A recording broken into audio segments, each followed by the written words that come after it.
Good morning everyone, কেমন আছো তোমরা? নিশ্চয়ই ভালো আছো। আজকে শনিবার, আরোহীর সকালে পড়া আছে।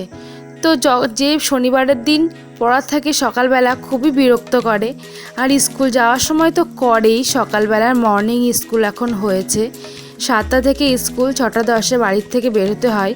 তো অনেক ভোরবেলা ওকে উঠতে হয়, প্রায় 5টায়, তখনও খুব বিরক্ত করে। শনি আর রবিবারটা স্কুল তো ছুটি, সকালবেলা একটু ঘুমোতে চায়, কিন্তু শনিবার সকালে পড়া থাকে বলে ভীষণ বিরক্ত করে। যাওয়ার সময় প্রচণ্ড কান্নাকাটি করে। তা ওকে বের করে দিয়ে পড়তে পাঠিয়ে দিয়ে আমি আমার সকালবেলার কাজটা সেরে নেব। তা ঘর মোছা, আরও কিছু কিছু কাজ আছে সকালবেলা, বাসি কাজটা আমি সেরে নিয়ে পুজো সেরে নেব।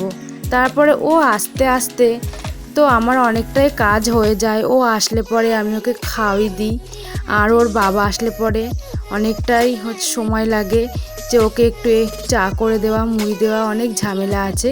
দেখো আমার স্নান হয়ে গেছে, আমি স্নান করে ঘরে এলাম, পুজো সেরে এসেছি ওই ঘর থেকে। তো আমার ঘরে কিছু ঠাকুর আছে আর ছোট্ট একটা প্রদীপ আছে। তা আমি রোজই প্রদীপটাকে ধরিয়ে আমার ঘরের ঠাকুরগুলোকে একটু দেখাই। প্রদীপ দেখো কি কি ঠাকুর আছে, কাচের মধ্যে অনেক ঠাকুরই আছে। একটা গীতা আছে, আর একটা কৃষ্ণ ঠাকুর আছে, আর পঞ্চমুখী হনুমান আছে।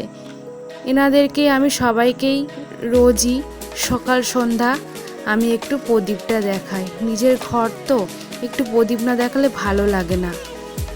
ওর জন্য দেখো আমার স্নান হয়ে গেছে, পুজোও হয়ে গেল। এবার সকালবেলার একটু রান্নাঘরে অনেকেই তো কাজ থাকে, তো একটু কাজগুলো আমি করে নেব।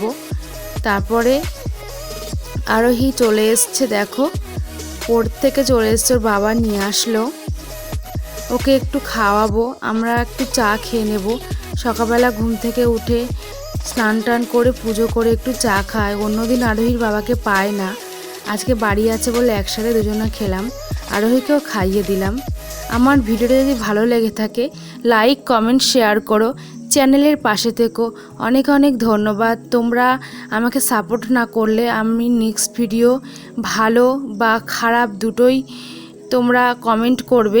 খারাপ হলে অবশ্যই কমেন্ট করবে, আর ভালো হলে তো বলবেই যে কেমন হয়েছে না হয়েছে। তো আজকের মতো টাটা, ফিরে আসবো নেক্সট ভিডিও নিয়ে। ধন্যবাদ।